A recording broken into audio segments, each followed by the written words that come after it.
Yes, hello to you all once again and welcome back to Classic Dirt Bike TV.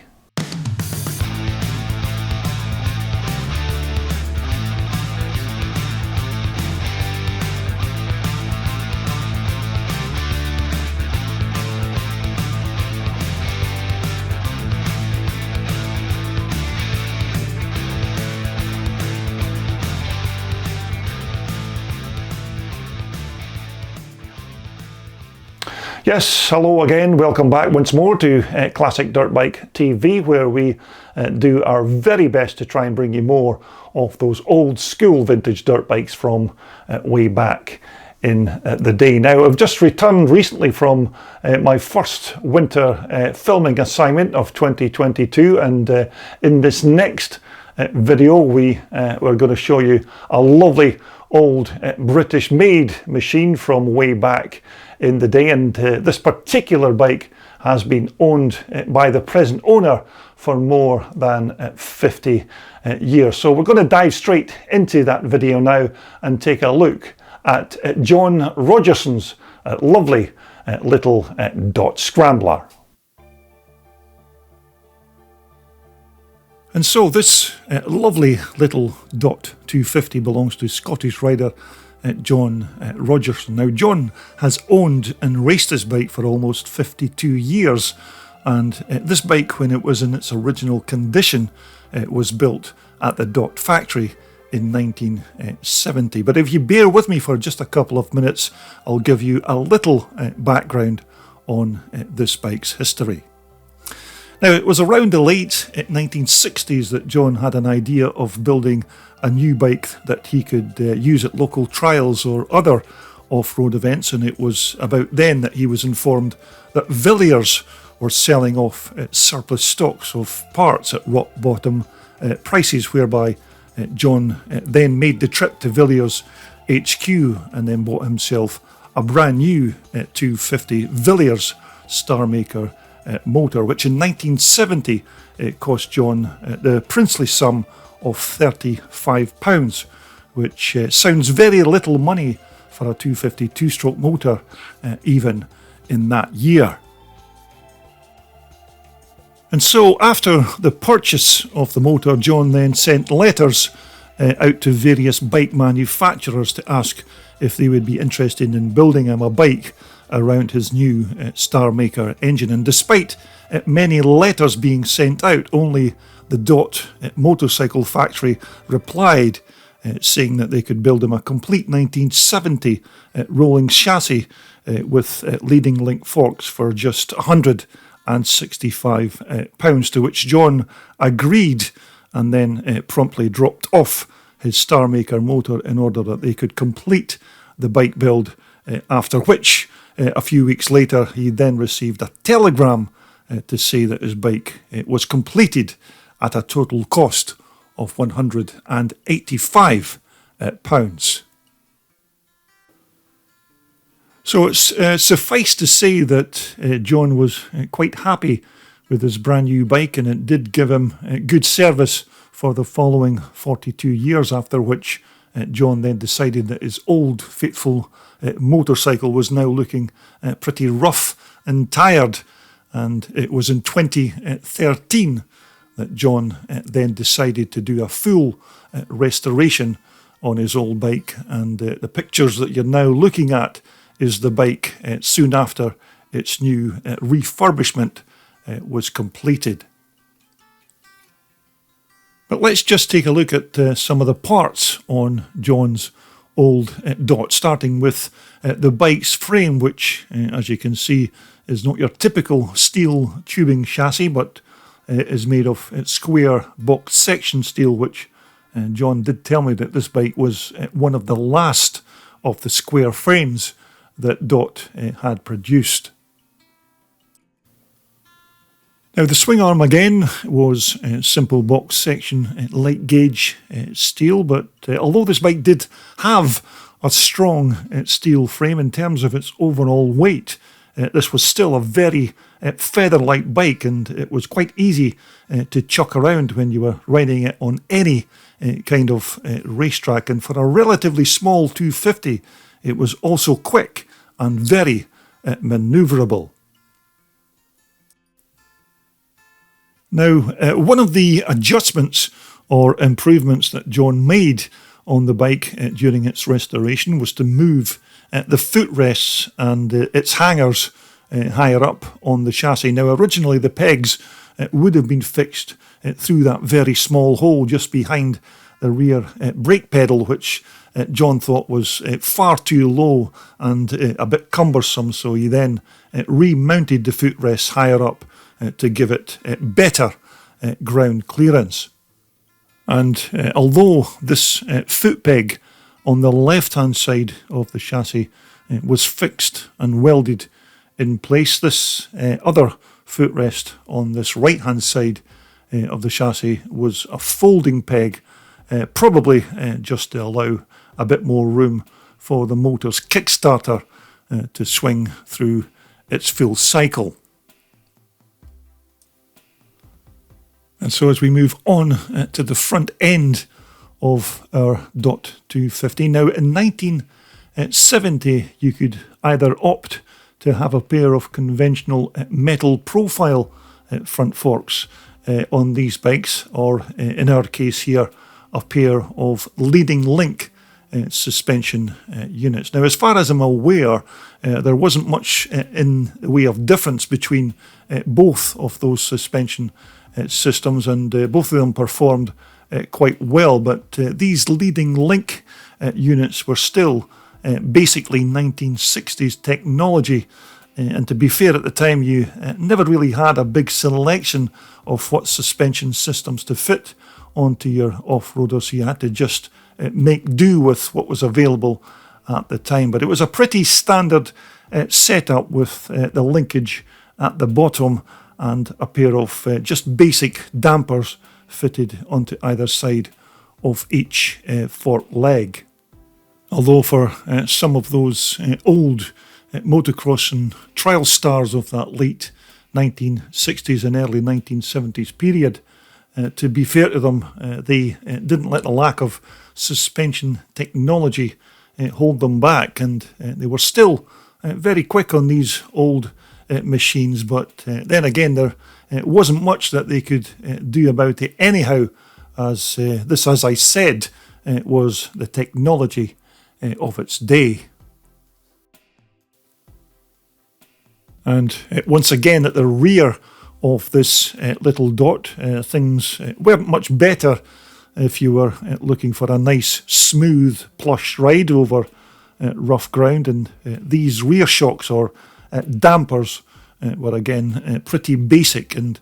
softening or hardening of the springs was about the best that you could do when it came to tuning the back end of this bike. But these old shocks here are still the bike's originals that were fitted to it at the DOT factory when it was constructed back in 1970. The front brakes, once again, are your old school drum brakes, which were the standard stoppers on just about every kind of motorcycle up to and around the late 1970s, when hydraulic disc brakes then took over. But these older Grimeka hubs and brakes still did a very good job, because our particular DOT here wasn't exactly a heavy bike, so slowing it down or stopping it wasn't really a problem.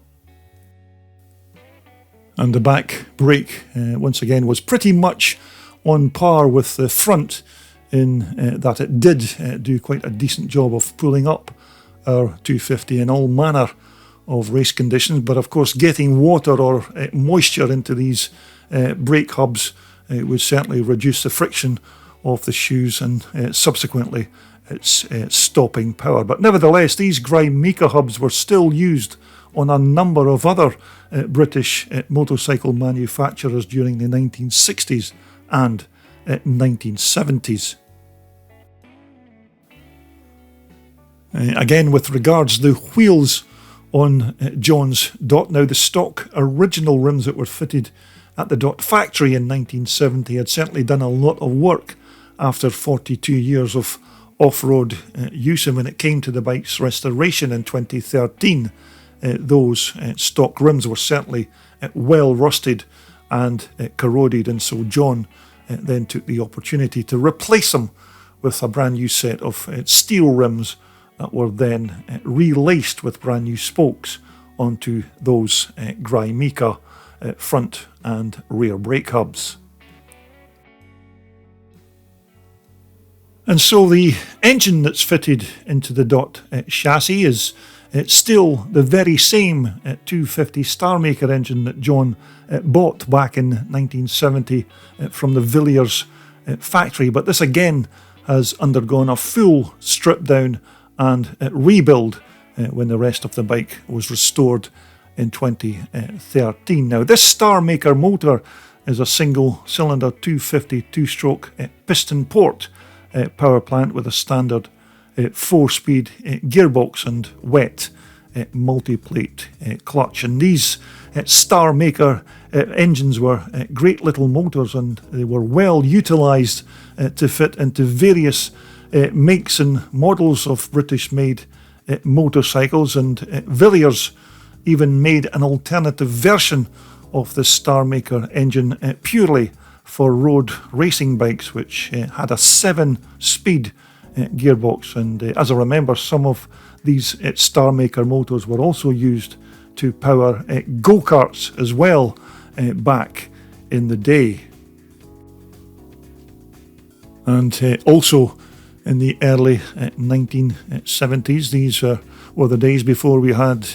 air boxes on some off-road bikes, and this Villiers S25 carburetor and filter is still the stock items for this engine from that early 1970s period. And this quite antiquated air filter was just a basic wire gauze type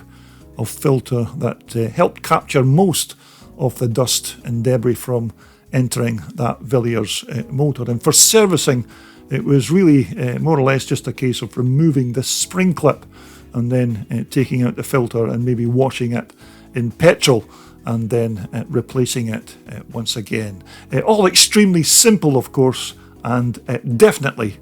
old school. And in terms of the motor's sparks, in the late 1960s, it would almost certainly have been the old points ignition that would have been behind this little cover. And although I didn't confirm it on the day that I filmed the bike, I'm pretty sure that this engine has now had more modern electronic ignition fitted in its place, which will definitely give it better sparks and make starting that motor much easier.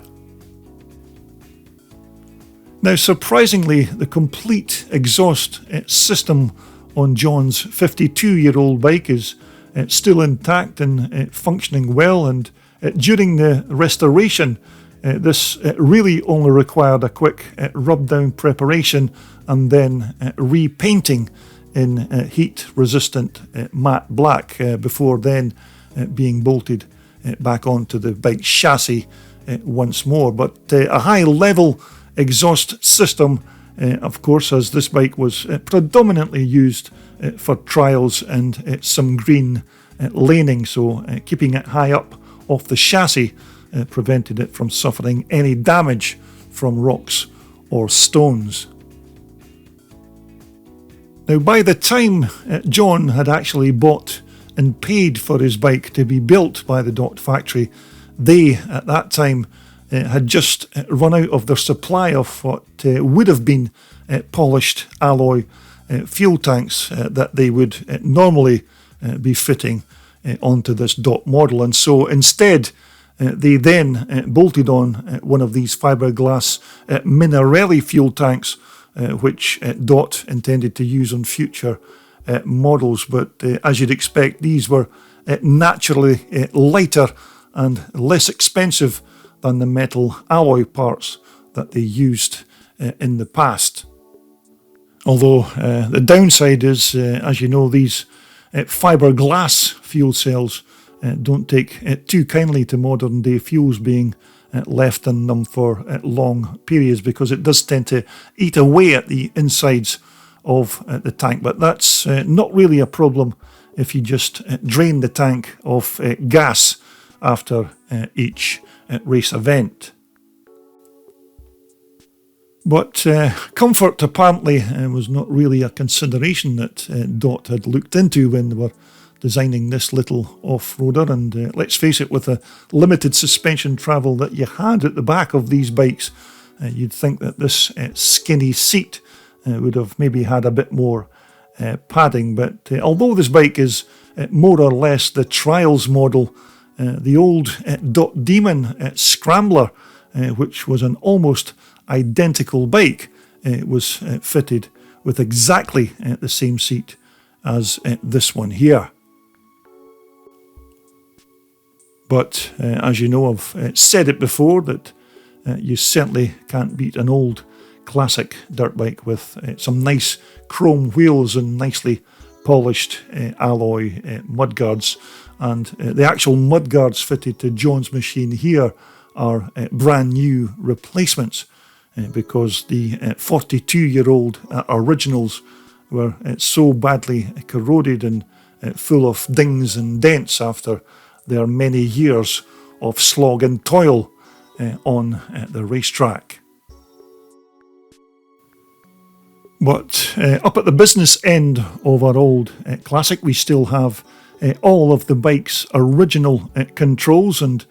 all these metal parts, including the handlebars and levers and throttle gasser, were all re-chromed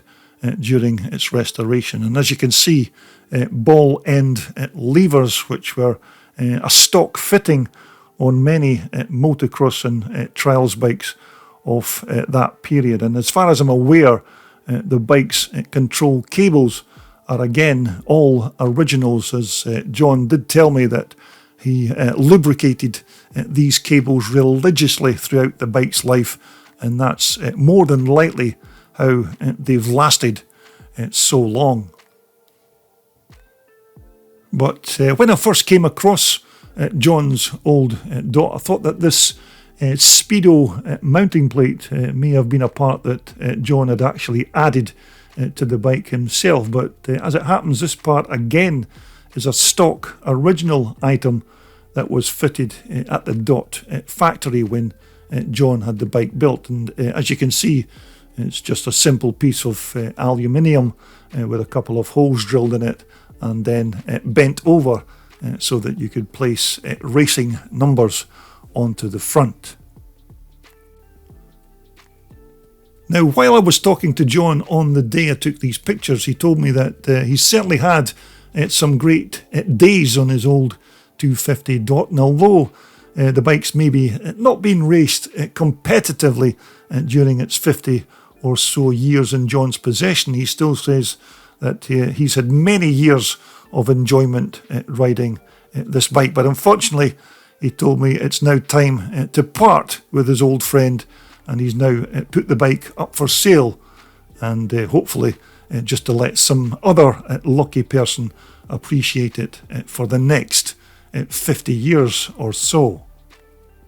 And as I said, back in 1970, this particular DOT model was predominantly aimed at the trials market, and to be fair, it was all built with trials spec at the factory. But of course, this bike could still be used as a scrambles racer, because the DOT Demon 250 Scrambler of that same year was more or less identical to this bike, other than the Demon, of course, had an alloy fuel tank and maybe a different Villiers motor. So these were still very good bikes that could be used as either a trials or scrambles machine. And even if the bike was never raced again, it would still make a great addition to anybody's classic dirt bike collection because of its condition and its originality. And here we have a couple of pictures of the bike's owner and rider, John Rogerson, standing proudly behind the bike that's given him so many years of enjoyment and pleasure after owning it for the last 52 years. And I must say, it can't be easy to let a bike go that you've owned and loved for so long, but John can certainly be justifiably proud of the bike's recent restoration. Well, there you have it. I do hope you enjoyed that walk around John Rogerson's lovely British-made Dot Scrambler, a bike that John has owned for more than 50 years, but it's certainly looking a lot nicer now since its recent restoration. So coming up next here on Classic Dirt Bike TV, we're going to take a look at another Swedish Husqvarna machine. So when we return, we'll be taking a look at this 1975 250 bike, and this is another one of those iconic Husqvarnas that's still very popular on racetracks around the world. So when we return to CDB for my next video, we'll take a look at this quite nice looking 75 250. But until then, of course, everybody continue to be safe and well out there when you're riding those old vintage dirt bikes. And I hope to see you back here again very soon so we can talk about more of this old school vintage iron right here on your #1 and favourite Classic Dirt Bike TV channel.